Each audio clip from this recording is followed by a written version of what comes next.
Hello, welcome back to my channel. What if legend? What if Naruto had unique dojutsu part 3? The like goal for this video is 15. The sooner the like goal is completed, the sooner I will upload the next part for this what if. Disclaimer: I don't own Naruto nor this fanfic. Breathe in. Breathe out. He was at the center of the storm. Breathe in. Breathe out. But even here in the calm, he could feel the intensity of the storm outside. He feels the raging winds lashing out at him. He feels the waters raging uncontrollably, sentencing all who dare to cross them to their end. Breathe in. Breathe out. Breathe in. Breathe out. The storm was ancient, older than him. Older than the forest that surrounds his home.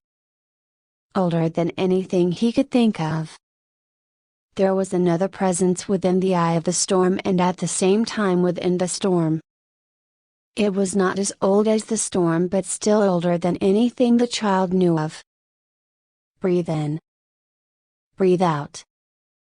Here in the calm, the child could exert his will over the endless storm. But the storm rebelled against him and lashed out against him. Even with the other presence holding it back, the child found it difficult not to be swept up into the storm, never to return. He was within the storm, and at the same time, the storm was within him. To control it was to have power unlike any other, to become a part of the unstoppable force of nature. He would become the storm itself. But first, he needed a will unlike any other, or else he would lose himself within the storm and be lost forever. Breathe in. Breathe out. The other presence was watching him.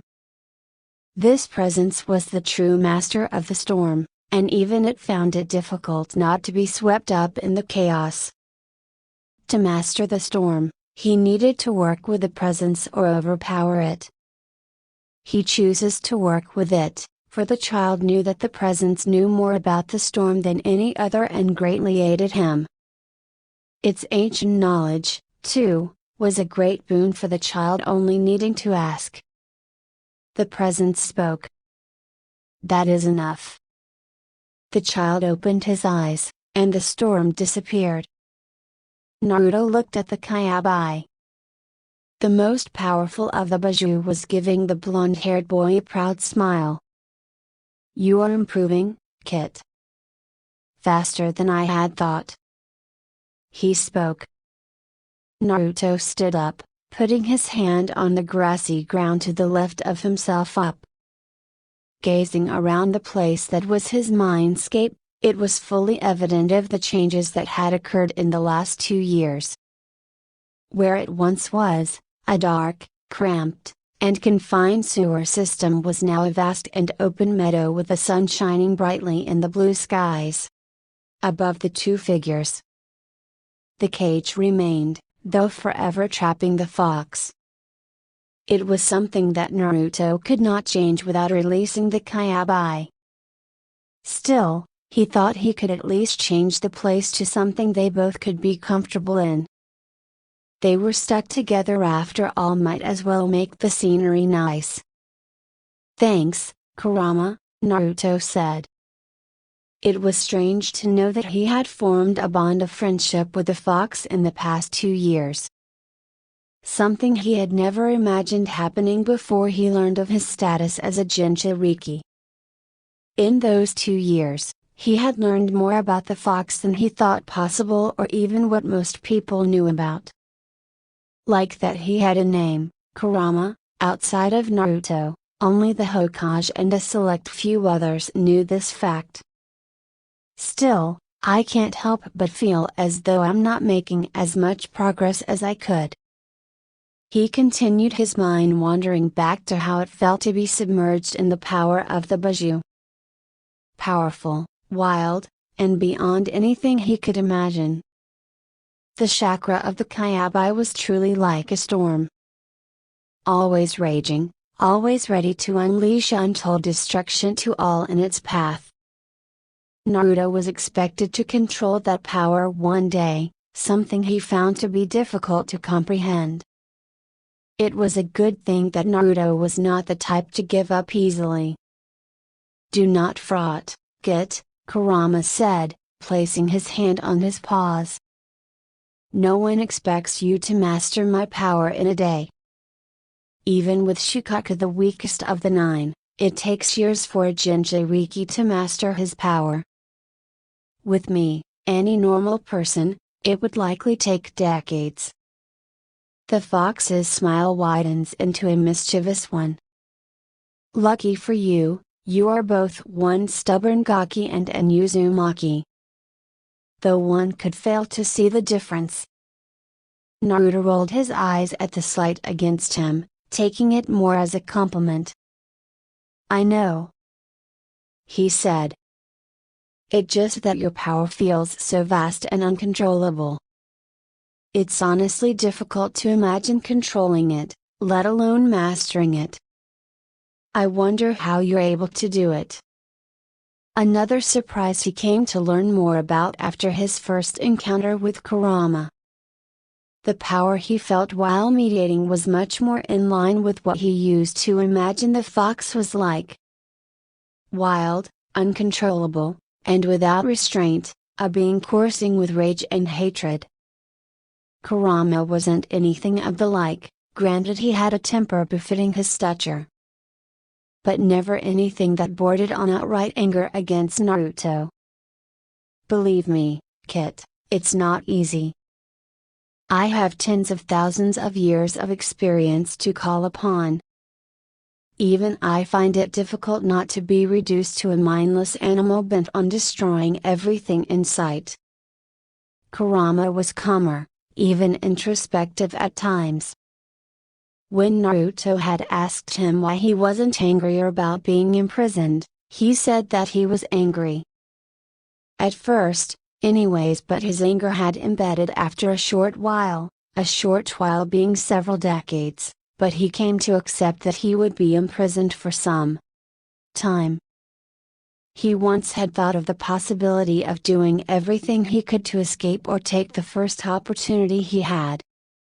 He decided against it instead of settling for the fact that all he needed to do was wait. He was an immortal being and literal he had all the time in the world.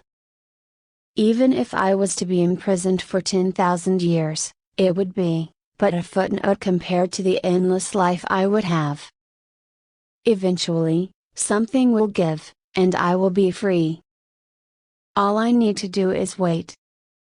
In the meantime, might as well use this time to gain a unique perspective on your short-lived kind.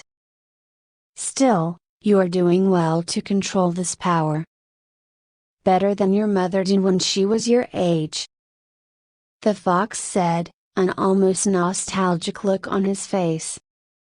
Naruto perked up at the mention of his mother, his thoughts on the fox's personality shoved to the side.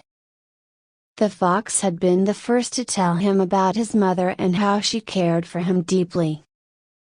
The fox had told him she and his father had been excited beyond words that they were going to be parents. The fox still hadn't told him anything about his father, saying that was the Hokage's job while shooting said old man a pointed look. "What was she like?" he asked. It wasn't the first time he asked the question.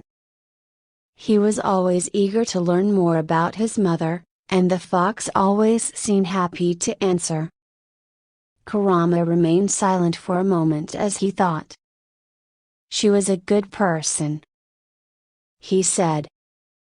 "She was one of the few people who treated me like a person and not as the demon that most humans believe me to be. Not to say that Mito did not make an effect to know me in our final years together."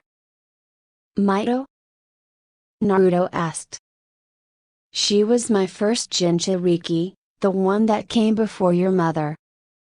Your Shodai Hokage sealed me within her during his battle against Madara." The fox explained the last bit, coming out in a venomous tone.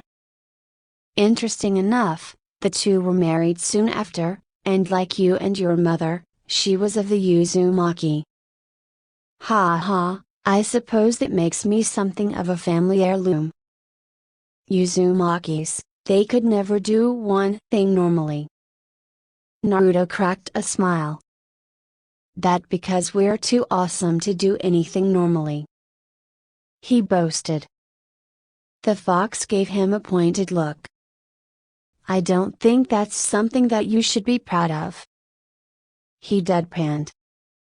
Naruto's smile widens, causing him to roll his eyes. But Naruto knew that the fox was repressing his amusement at the corners of his lips. They were twitching.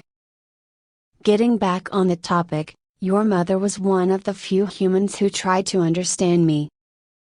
She did not think of me as a mindless beast like most of your kind do. Nor did she treat me as a weapon to be used against her enemies. She thought of me as a partner like you do now. Naruto had a serene smile on his face at hearing more about his mother. It made him proud he had such an amazing woman as his mother, and at the same time so sad that he would never get to meet her. She sounds like she was an amazing woman, he said. He heard the fox grunt. Indeed, she was. In many ways, she was the textbook definition of an Uzumaki woman. Passionate, bold, and a fiery temper to boot. A great many men were captivated by her, though few were brave enough to court her. But my dad was, Naruto commented, wondering what kind of man he was to have been able to capture his mother's heart. Indeed, he was, and the only one to succeed. You are evidence of that, Kurama explained. Naruto gazed up at the fox. I don't suppose you're willing to tell me who my father is? He asked, hoping to get something out of the fox. The fox, in return, gave him a sympathetic look. He opened his mouth to speak, but before the words could be spoken, Naruto felt a tug, and his mind was receding from the mindscape. It seems our time here is at an end. The meadow began to fade into darkness as the fox started to stand up. The fox had a sad smile on his face. Do not worry, Kit. When you become strong enough, I will tell you about your father should the Sandaime fail to do so himself. The darkness claimed Naruto. Hyuga compound. A few moments later Naruto woke to total darkness. It took a moment for his sight to return to him. Or, more accurately, his sights returned to him. Several different images came to life within his mind. Several of them being the same sight but from different angles and distances. Even now, after 2 years of having the Fudogen, Naruto still found it weird that he could see through several different eyes simultaneously. It was even disorientating at times. For several seconds Naruto allowed his mind to readjust itself to the stream of information being sent to his brain. He had once described what his vision was like to Gigi. Only the Hyuga seemed to understand what he described in that, it was like having an incredibly expanded peripheral vision. He could focus his attention on one single image to bring to crystal clarity while the rest would merge into an odd, misshapen background image generally to be ignored as one would normally do with things they saw in the corners of their eyes unless something was happening to catch their attention. But even that description failed to fully encompass what it was like for Uzumaki Naruto to see. As even his expanded peripheral was clearer and more defined than the average person. The other images were just as clear as the one he would focus on. His attention was just on one image or a set of images at any one time. If something were to happen in the other images, his attention would shift to them. Suffice it to say, It was strange to have the sight of Uzumaki Naruto. His attention went to 3 images, all of the same person but from 3 different angles.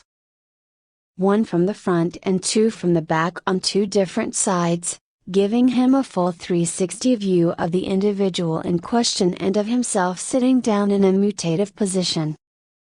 He moved his head up to face the man, one set of eyes looking into his eyes. "I assume you had a productive session?" Hisashi asked with a smile. "You could say that," Naruto responded, slightly annoyed that his conversation with Kurama had been interrupted. Hisashi offered his hand to Naruto. "That's good to hear. Though something tells me I interrupted something," he said, having picked on Naruto's annoyance. Naruto took the older man's hand and lifted himself. "Don't worry about it," he said, shaking his head. "The old fox wasn't probably going to tell me anyway. So, nothing lost." A sad smile forming on his lips. Hisashi gave him a critical look that was a mix of worry and understanding. "It was about your father, wasn't it?" he asked. Naruto should have not been surprised by his question. The man did have a strange gift for seeing through people even by Hyuga standards. "Yay!" was all Naruto could say. Hisashi's expression softens. "Naruto, you have to he began to say, to be interrupted by Naruto when he put his hand up. "I know. My father was a great and powerful ninja, and he had a lot of enemies even here in the village." Naruto recited the explanation he had always been given about his father. "Enemies that would not hesitate to get at me." He understood the need to hide his father's identity until he was strong enough to handle the consequences. But still, it hurt him a lot not knowing about his father. He knew about his mother, so why not his father? "I just wish it wasn't that way." Hisashi gave Naruto a sad-looking expression. "I understand, Naruto. It pains me that I can't tell you about him." Then a smile formed his lips. "But what I can tell you is that he loved you and your mother very much," he said. "And that he was a good man, you would have been proud to have him as a father." Naruto smiled. "Thanks, Hisashi," he said to the Hyuga man. "You're welcome," Hisashi responded. "Now then, how did you do?" Naruto allowed his eyes to gaze at the meditation room as he thought. It was a simple white room that, for the most part, was unremarkable. Except that all over the floor, walls, and ceiling were complex lines of seals that appeared to be incomprehensible to any normal person. The seals emerged from a circle in the center of the room, where he had sat. This room was meant to contain Kurama's power during his mediation sessions. The room itself was situated in a building in one of the more remote areas of the Hyuga grounds. "Kurama did say that I was making good progress in channeling his power," he said after a few seconds. "He says that I'm learning quicker than my mom did." "Kurama?" the man asked before he made the mental connection. "Oh right, the Kyabai's name," he said uncertainly. "He's not as bad as everyone thinks he is," Naruto defended, realizing where the man's thoughts were going. "You even met him once," he pointed out. "I know that, Naruto-kun. It's still hard to believe," Hisashi said, rubbing his chin. "You have to understand that before that, my only real face-to-face encounter with the Ki Kurama had been on the field of battle. At that time, he devastated a large portion of Konoha. and thousands were killed. He explained that much Naruto could understand. Kurama had even admitted he felt guilty about the whole thing and had apologized to the Hokage, Hayashi, and Hisashi when they visited him in Naruto's mindscape. They had one Inoichi Yamanaka to thank for that. I know that, but you do remember that it wasn't his fault exactly. Naruto was quick to point out. Keeping his hand to his chain, Hisashi nodded. I do. During their visit to Kurama, this being Naruto's second time talking to the Buja sealed in his gut, the group had learned of the true events behind the Kyabai attack over 7 years ago. Or rather, Naruto and the two Hyuga brothers did as the Hokage would confirm the validity of the fox's story by first vouching for his word. Later showing them the preserved corpse of the Rogakaya that had released and taken control of Kurama. The man himself had remained unidentified as his head been caved in by a well-placed Rasengan courtesy of the Yondaime Hokage. He was only identified as a Nakaya by a blood test and the dying testimony of the Yondaime. For what it's worth, I don't hold him responsible for what happened that night. That dubious honor belongs to the man that controlled him, and I hope he suffers in hell for all eternity for his crimes. But still, it's hard to move on from the fact that he had been the instrument of destruction used to attack Konoha. I lost a fair few friends that day, and Hyuga took heavy losses that night. I understand, Naruto said soberly. He knew where the man was coming from. Even he found it difficult to forgive Kurama for all the lives lost during the attack. He knew that the fox wasn't in control of himself during that night, and it was another who had used him to attack his home. But it was hard to separate him from the fact that he had been the one to kill all those people. It was the swipe from one of his 9 tails that reduced so much of Konoha to rubble. But he was trying. But still at least try to. He said, hoping to drop the subject quickly. That is all we can sometimes, Hisashi said. Now then, he said that you were making good progress. Did he make any indication on how far along you are? I'm not sure. Let me ask him. Naruto replied. Hey, Kurama. I heard what the Hyuga said. The voice of the fox rang in Naruto's head. If I had to guess, you might be able to control 1 tail's worth of power but wouldn't hold my breath. I'm not even at 1 tail yet? Naruto exclaimed. Oh man, I've been at this for 2 years now. Shouldn't I at least be doing 1 tail? He mentally pouted. In the back of his mind, he heard the fox chuckle. Remember, Git, I am the strongest of the 9 Buju. It should be no surprise that it would take the longest to master my power, which we are aiming for mastery. Sure, you may be able to control 1, maybe 2 tails, but you would not have mastery over it. And if I don't have total control over it, I risk losing myself, Naruto said, mentally gritted teeth. That's right, Git, and I won't let you use any of my power until I say you're ready, Kurama said, emphasizing his point. So how long until I can defiantly do 1 tail? Naruto asked. If you keep this progress up, then very likely by the time you graduate from the academy. You may even be on your way to doing 2 tails. The good news is once you're past the first tail or 2, progress will be comparatively faster with the other tails.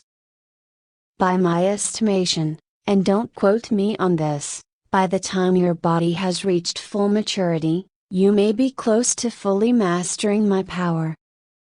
Naruto perked up at Kurama's assessment. Not even his mother had managed to fully master Kurama's power before she died. She was close. That's great to hear, Kurama. I'm going to be awesome when I grow. Gigi, you best give me that hat. He mentally cheered and was almost jumping with excitement. He heard a quiet cough that stopped him. He looked to Hisashi, who was giving him an odd look. I take it that the fox said something good judging your rather celebratory mood? He said. Naruto had the right mind to act a bit sheepish. Sorry about that, he said. But yes, he said that by the time I graduate from the academy, I'll have control over one tail's worth of power. He even thinks I'll be close to having full control over his power by the time I grow up. Isn't great, awesome even? I'm going to be a kick-ass ninja in the future, he declared, raising his fist into the air. Now then Kit. Kurama chided. Don't go and get ahead of yourself. You still have a long way to go, and even if you do gain full control, you won't be invincible. A more experienced and skilled opponent will find a way to beat you. Power alone will not win a battle. You need the knowledge, experience, and creativity to fully use your powers to their fullest potential. And right now, you only one of those three. Naruto visibly deflated at Kurama's explanation. Spoil sport, why can't you let me have some fun? He pouted, not arguing the point. He heard Kurama laugh lightly. Because you make it easy. Naruto rolled his eyes and turned his attention back to the Hyuga man. So, yay, that's about what he said. I see, Hisashi said, ignoring the exchange Naruto had with the fox. It seems you are making remarkable progress. I do not doubt that you will become one of Konoha's greatest shinobi. Naruto smiled and was about to reply when he suddenly frowned, causing a worried expression to form on Hisashi's lips. Over the 2 years since he gained the Fudogen, Naruto had collected several more pairs of eyes, mostly from condemned criminals and enemy shinobi, a few times from Konoha shinobi who had volunteered their bodies after they passed away. He kept several of them with his person and others he had throughout the compound. He even had a pair follow Gigi around on occasion. One pair of eyes had caught something that made his heart race with panic. Naruto, is something the matter? Hisashi said, an edge of concern in his voice. Naruto looked up at the twin of the Hyuga clan head, an all too serious expression on his face. It's Hinata's mom. He said if Hisashi's worry wasn't visible, then it was now. She's collapsed in the garden and… Naruto stopped as something else caught his eye. He felt the muscles around his eyes used to be widened. And there's water all over her. Several hours later, outside of Konoha.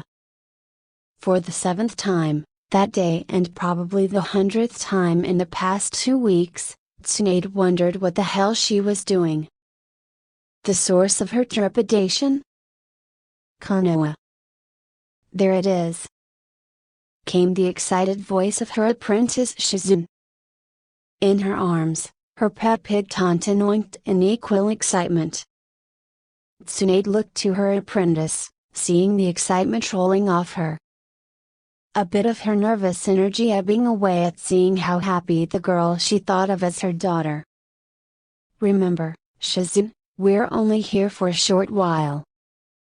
We are not staying here. No, there were too many demons waiting for her there. Too much bad blood between her and her former home. She looked down the path they were walking. At the end were the gates that led into the hidden village. They were wide open for all to enter and likely guarded by a dozen shinobi.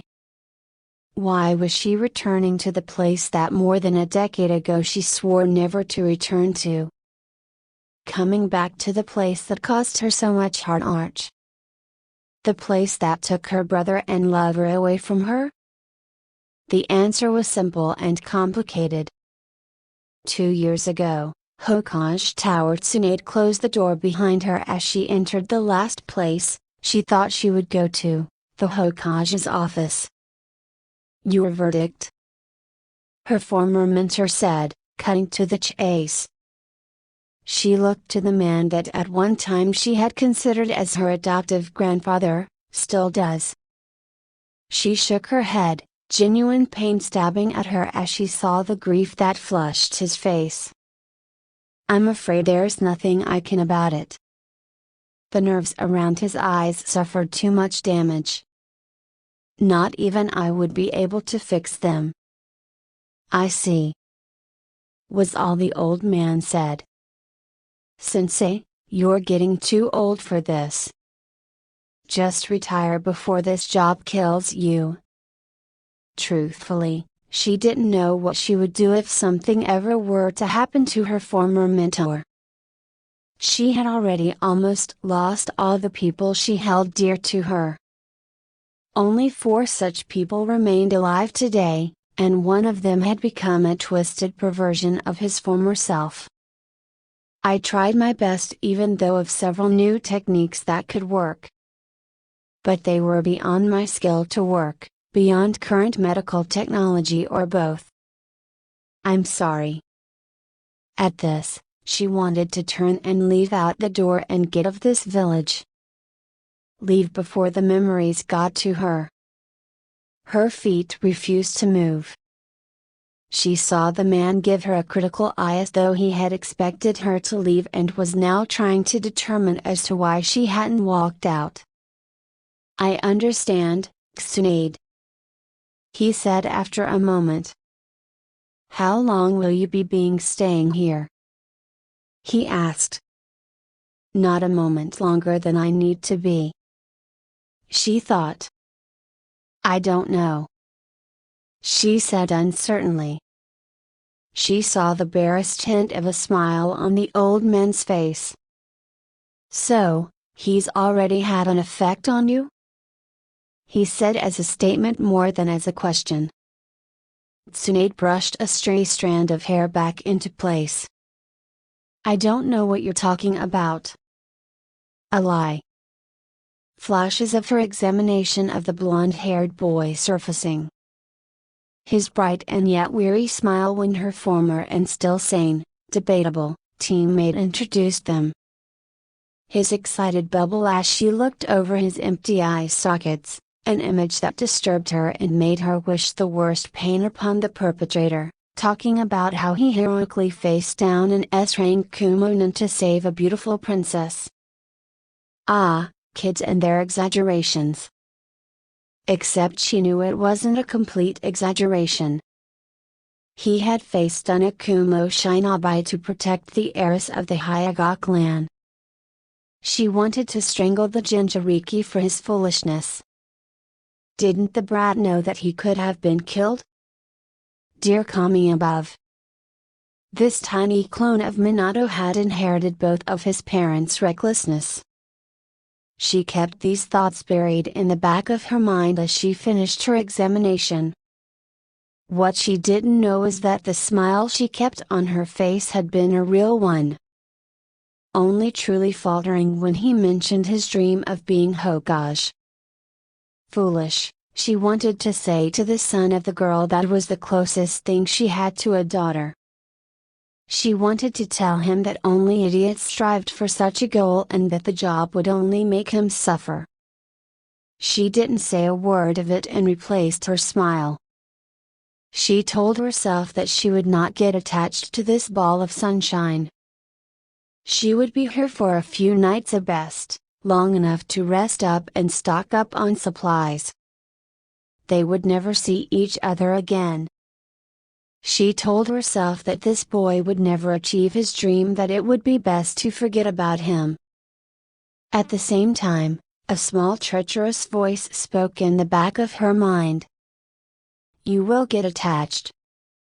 You already are. You know he won't become Hokage because you want to believe he will. Why would I believe that? She asked that voice. What's the alternative? The voice shot back. Tsunade didn't answer. Her silence was enough. Very well, Tsunade. Her former mentor said, dropping the subject. Regardless, I'm glad that you're here. It's good to see you after so long, he said with a tired smile. Same to you, she said, surprised at how honest she was. She hadn't realized how much she had missed her former sensei. Hell, she had been surprised at how refreshing it had been when her pervert ex-teammate had suddenly shown up.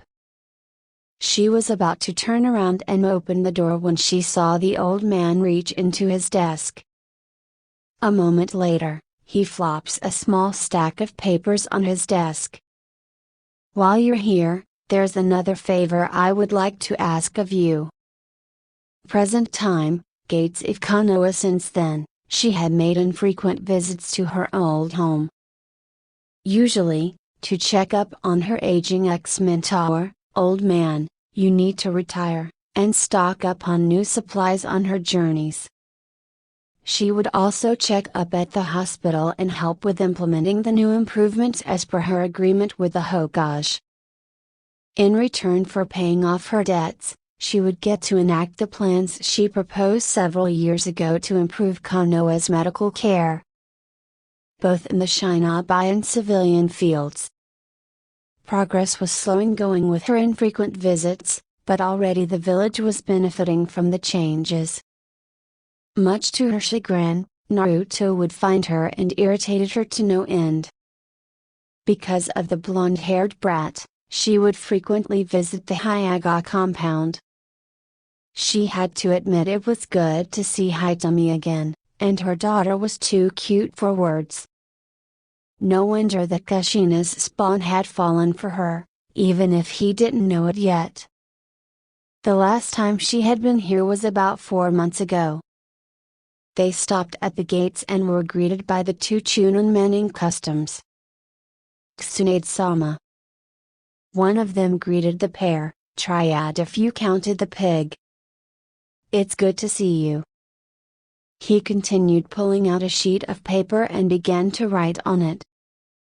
I assume you're here to visit Hokage-sama and check the progress at the hospital. Tsunade simply nodded, not bothered with having small talk. She signed the paper for her and her apprentice, plus Danton, allowing them entry into the village. Once done, they entered the village. Finally, a place where we can sleep in real beds, and not dirt, her apprentice said with a serene smile. Tsunade rolled her eyes at the young woman's antics. Honestly, Shizunyo broken bar. Her comment was cut off when a Nanbu with spiky gray hair and a dog mask appeared right in front of them. The man kneeled in front of them. Tsunade-sama, I apologize for this intrusion. I know you only just got here, he said. There was an urgency in his voice that caught the full attention of the two women. What is it? Tsunade asked, already getting a bad feeling in the pit of her stomach. Taking a quick side glance at her apprentice, she saw that the young woman had a similarly worried expression. Tsunade-sama, I ask that you come to the Hyaga compound right away. It's an emergency. The statement confused the Sun in what could be happening at the Hyaga. Tsunade's eyes widened as everything clicked in her mind. This should be about the time that a broken Baro, Kami, please tell me she's okay. Her mind raced. 4 months ago, When she had been in Konoha, she had checked on Hitomi and knew about her condition. At the time, she couldn't identify the cause. Her condition couldn't have deteriorated that much, could it? It is the Hyuga matriarch Hitomi-sama. She's in labor, and I'm afraid that there has been comply broken. Batsune didn't give the man the chance to finish. Faster than even she thought possible, she was racing towards the Hyuga compound, her apprentice close behind. Can't let another person die on my hands. Not again. Her subconscious thought. A minute later, at the Hyuga compound, outside the medical ward. What do you mean you don't know what's wrong? Hayashi all but shouted at the Hyuga doctor. The man squirmed under the clan head's intense glare. It is precisely as I said, Hayashi-sama. The doctor replied, doing his best to keep calm. I cannot identify the cause of your wife's current condition. Whatever it is, it appears to be killing her. Hayashi took a step back like he had been slapped. This can't be happening. His beloved Hitomi was dying, and there was nothing he or anyone else could do about it. He had been in a clan meeting when he heard about his wife going into sudden labor and almost immediately encountering complications. He had been well out of the chamber before the elders had a chance to respond. Close to the pair sitting on a bench were Naruto and Hinata. Both children were looking every bit as distressed as he was. Naruto was softly saying comforting words to Hinata, trying without success to calm the girl down. Next to them stood his twin Hisashi, a grim expression on his face. Next to him was Neji, a cold expression, but Hayashi could see the small cracks in his mask. He too, was concerned about his aunt by marriage. He just didn't want to show it. Killing her? He repeated after a short silence. I'm afraid so. The doctor said, nodding his head. Hayashi-sama, if we don't do something soon, I fear we may lose both the mother and child. Again, Hayashi was stunned to silence. Not only could he lose his wife, but there was a chance that he could lose his second child. That was a loss he didn't know if he could bear and didn't even want to think about how it would affect Hinata. Is there anything you can do to save her? He asked, clinging to any hope he could. The doctor gave an expression that told him everything he needed to know. I'm afraid not, Hayashi-sama. At this point, Lady, Hitomi is a lost cause. Hayashi almost choked. Our only recourse at this point is to do what we can to save the baby. Never in his life did Hayashi thought he would be faced with such a difficult decision. Save his second child and lose his wife, or try to save them both and lose them both.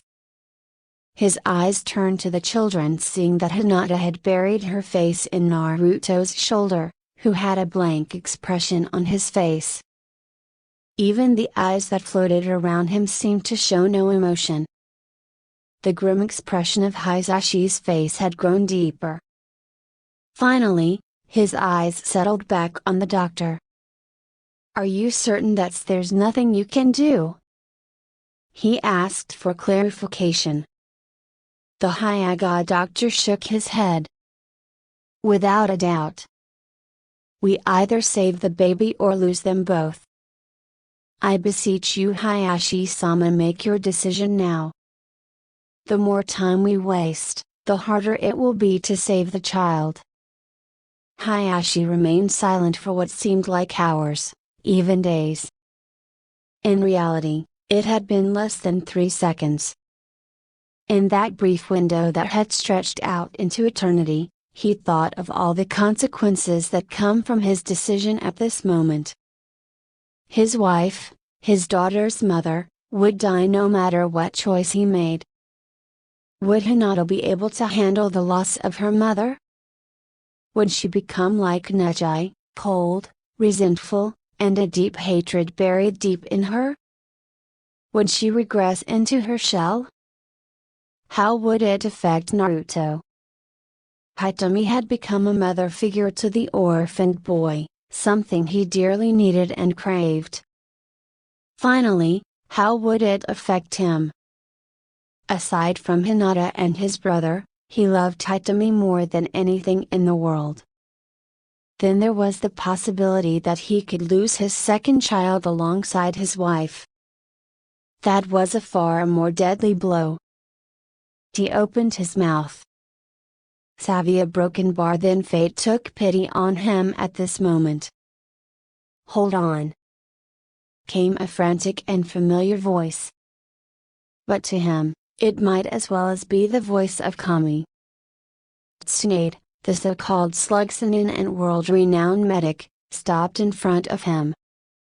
Her apprentice close behind. "I'm not too late, am I?" An irritated expression appeared on the Hyaga doctor's face. "Now, hold on," he said, turning to face the Sannin. "You can't just barge in here," and a broken bar then promptly shut his mouth and paled once he recognized the former student of the Sandaime. "Tsunade-sama. Please forgive me, I meant no disrespect." The doctor began to apologize. The Sannin held her hand up to stop the man. "Can it?" she said sharply, silencing the man. "How is the patient?" The man hesitated and looked to Hayashi, sending a silent question to the clan head. Hayashi nodded his approval, and the doctor returned his attention to Tsunade.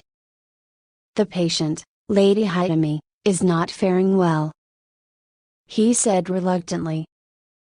The Sannin glared at the doctor. "That much I can gather," she said harshly. "What I want are details." The Hyaga doctor flinched at the woman's tone of voice. "Of course, Tsunade-sama, I was getting to that," he replied. "About an hour ago, Hitomi-sama, while tending to the gardens, went into labor suddenly. The complications showed almost immediately after as she collapsed.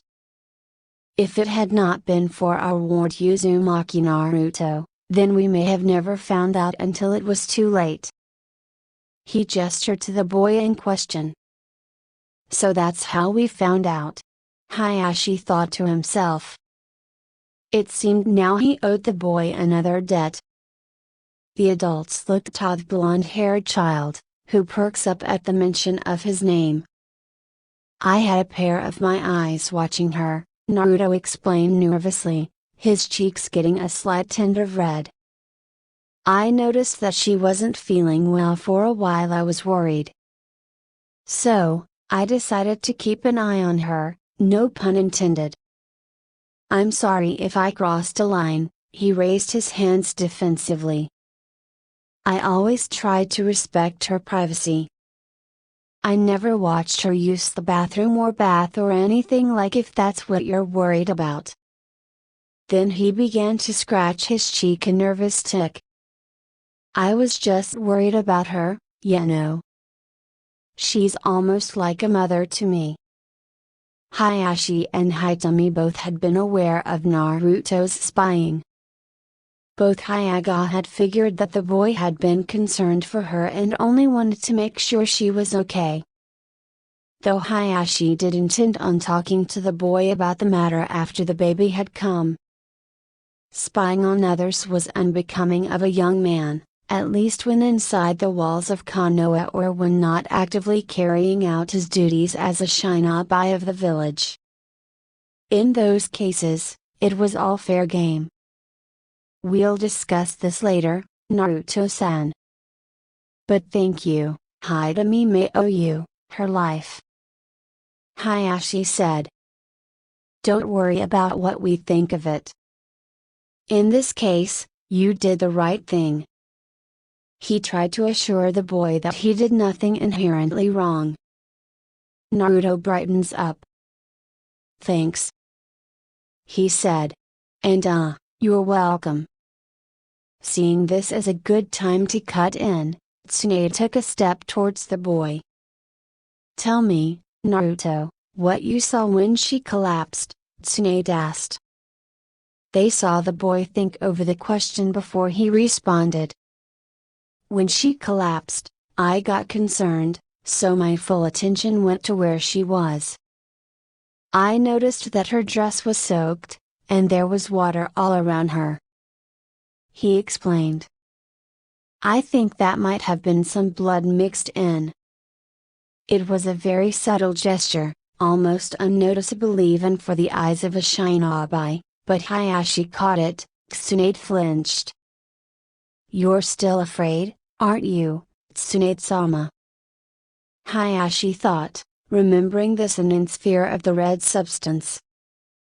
The moment hardly lasted a moment before Tsunade got a hold of herself.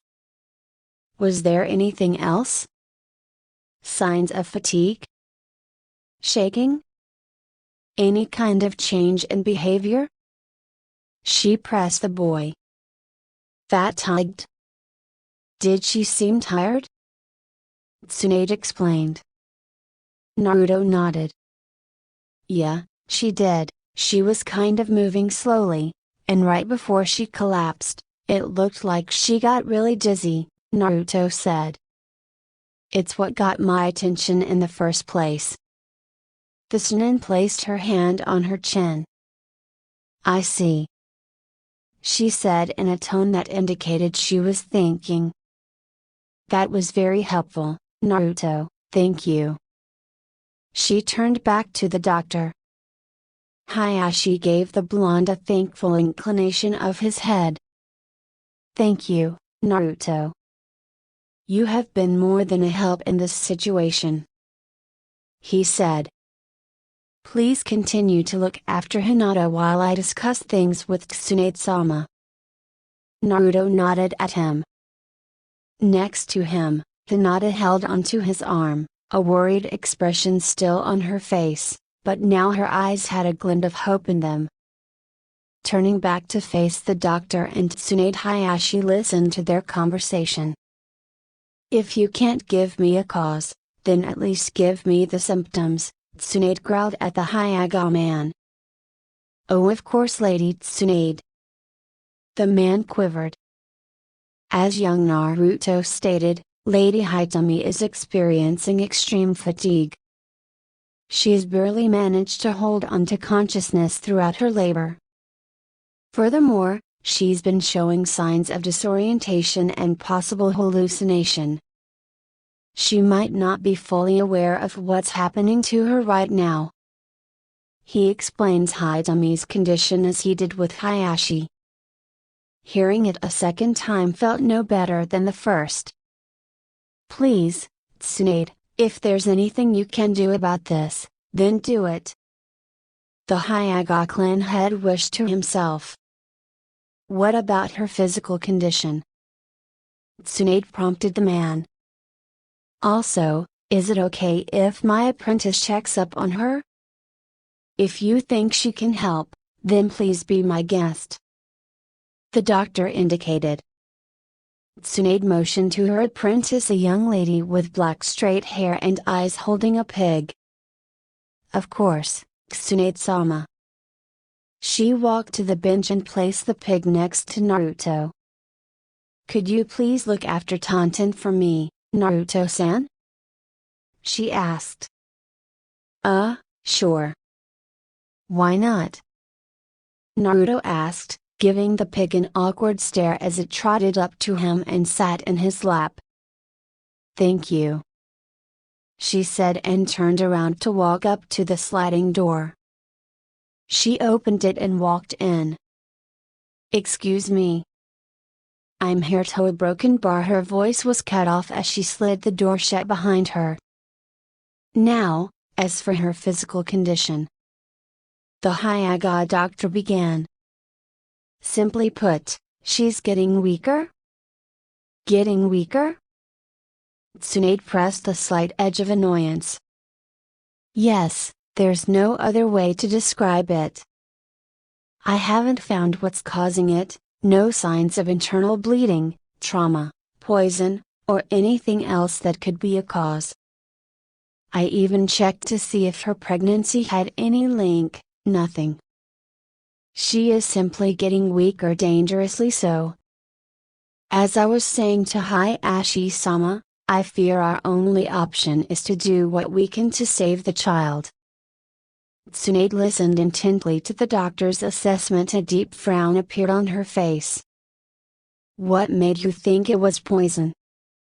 She asked. He didn't mention anything about poison.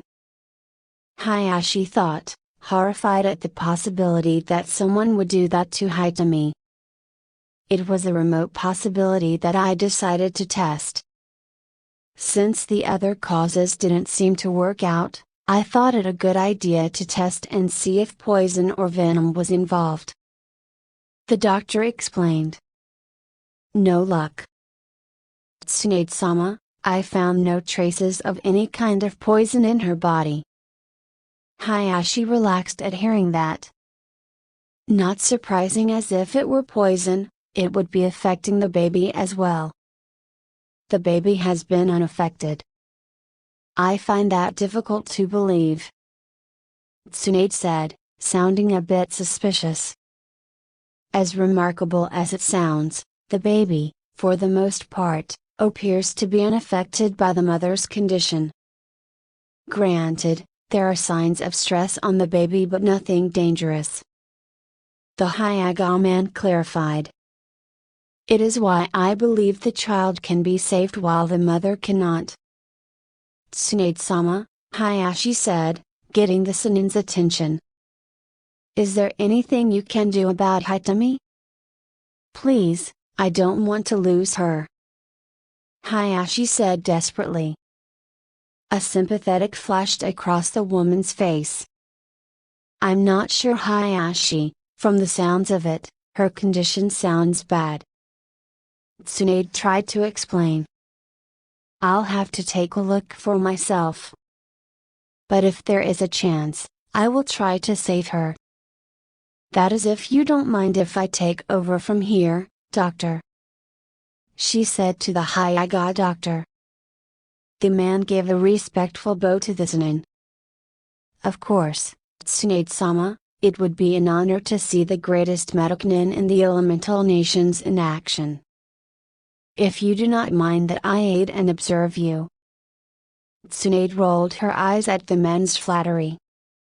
Then let's get to work, she said, gesturing for the man to move. He nodded and stepped towards the door, opening and closing it behind him.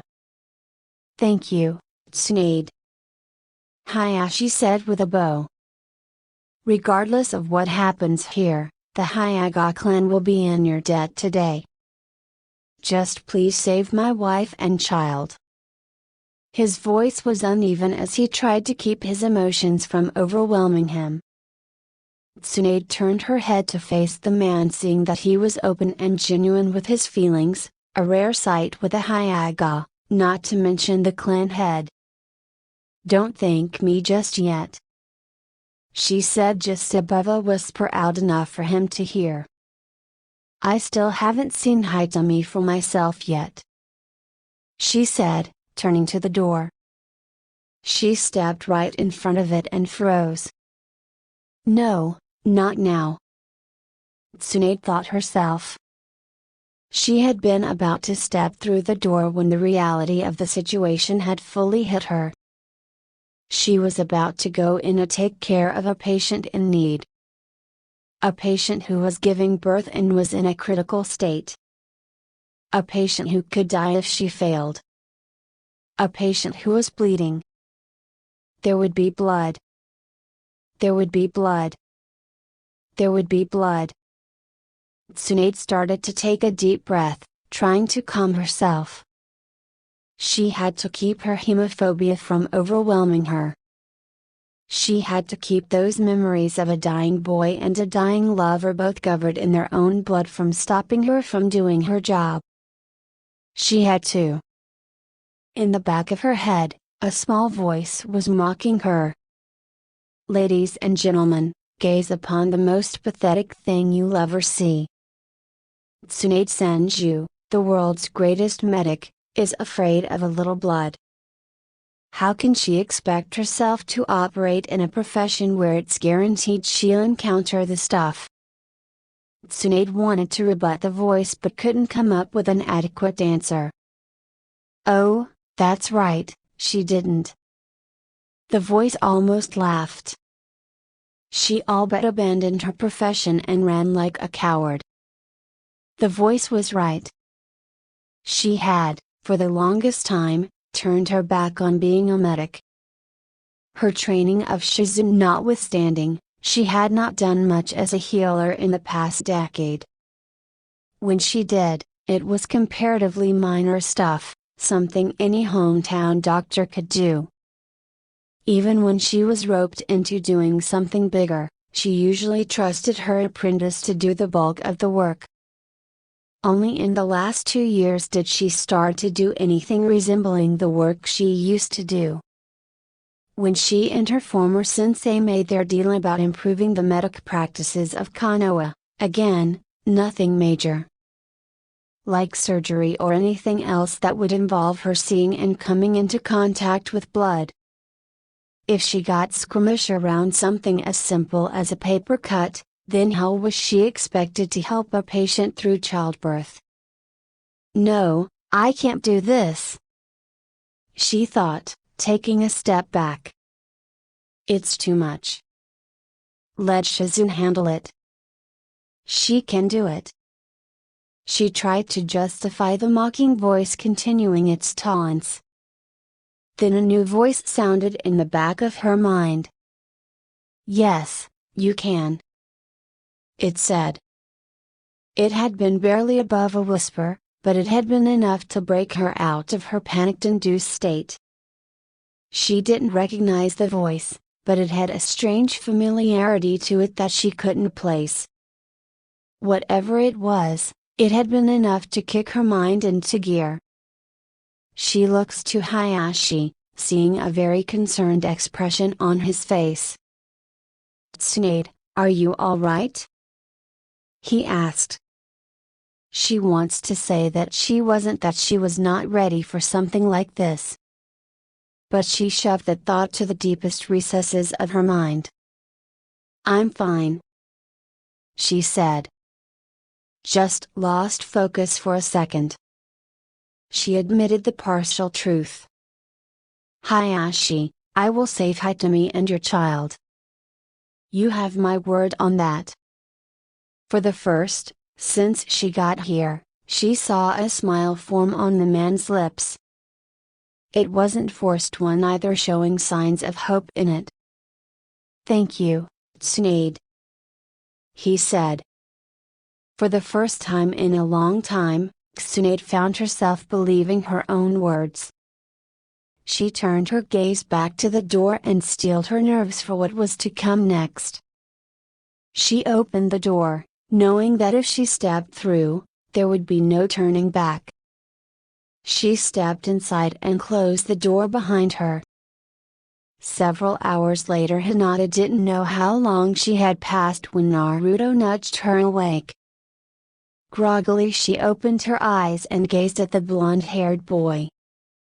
She lifted her head, too tired to have noticed that her head had been resting on his shoulder. Naruto?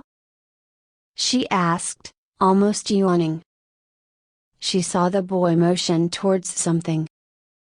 She turned her head to face whatever he wanted her to see. It was her father waving for them to come in. It took a few seconds for her tired mind to wake up and process the picture before her.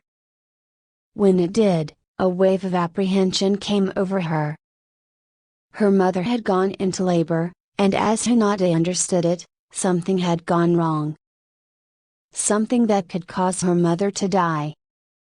When she had realized that the girl couldn't control herself, and had ended up crying into Naruto's shoulder. She didn't care if what she was doing would be considered unhygienic. She didn't care if Neji would mock her for her open display of weakness. Nor did she care that she had gotten into her crush's personal space, something that causes her face to turn beet red. All that she knew was that she was going to lose her mother and possibly her little brother, sister. What could she do without her mother? Her ever-loving mother who would gently stroke away her tears whenever she had a nightmare. Her mother, who cared for the central gardens, and passed on her love of nature to Hinata. Her mother who would encourage her to do her best in everything she did. How could she bear to lose her mother? When the doctor had made his report to her father, she had lost all hope. Then that other lady showed up, Tsunade she believed her name was. The name did trigger a strange sense of familiarity in the back of her mind. She felt as though she should know who the lady was but couldn't place where. But she did recognize the woman. She had shown up 2 years ago to examine Naruto, something about seeing if she could restore his eyes, and would every few months make an appearance in the village. Naruto seemed to take a shine to her, even calling her Bat-chan, a nickname that seemed to irk the woman to no end. With her sudden appearance, hope had begun to well up in her again as the woman proclaimed that she would save her mother and soon to be a newborn sibling. For the next several hours, before Hinata had dozed off, Hinata waited with a mix of hope and despair, wishing that her mother would survive. She would often see the younger lady, Shizune, if she heard correctly, dashing out of the room along with the doctor and nurse. Sometimes disappearing down the hall and to later return with an assortment of items. Sometimes they would stop by to talk to her father and uncle, speaking in hushed tones. Always they would look exhausted. Now the moment of truth had come. "San?" she asked, hope and fear resonating in her voice. Her father gave her a weary smile, an action that both made her hopeful and fearful. "Come," he said quietly. Wordlessly Hinata nodded her head. She felt Naruto standing up. She looked up at him, seeing that he was now offering his hand to her. She took his hand, a small blush heating her cheeks as she realized that she would be holding her crush's hand. With his help, Hinata stood up, and still holding hands, the young pair followed her father past the door into a small hallway. They walked down the small hall. As they came to the door, Hinata felt her heart beat faster. She felt Naruto squeeze her hand. She looked at him, seeing a reassuring smile on his face. Hinata nodded at him, thankful he was here to support her no matter what happened. The two went through the second set of doors. Hinata prepared herself for the worst. What she saw stopped her heart for a moment. For her, that had been an eternity. Sitting up in her bed, alive and well, was her mother. Her eyes were tired, but she had a content smile on her face as she gazed down at a precious bundle. That bundle Hinata quickly realized was her newborn sibling. The mother noticed the newcomers, and her smile widened as she motioned them over. When they got to her bed, Hinata could make out some of the details of the baby. She noticed how small it was, how vulnerable it was. The child had its eyes closed. She couldn't see the eyes, but she knew that underneath they were the same eyes as hers. Small bits of black hair could be seen poking out from the cover. The baby was beautiful, and Hinata felt a happiness she never thought possible well up inside of her. Her mother smiled at her, her eyes looking tired, almost dead. Carefully she held the child to Hinata. "Say hello to Hanabi, your little sister," she said, voice calm and tired. Hinata let go of Naruto's hand and gently took the baby Hanabi into her arms and held her close to her chest. The smell caused the newborn to stir. Her eyelids opened, revealing the same set of pale eyes that Ahayaga had. She gazed up curiously at Hinata. Hinata's smile brightened, and she knew that she loved her little sister. "Hello, Hanabi. Welcome to the family. Thank you for watching. Please like, comment and subscribe."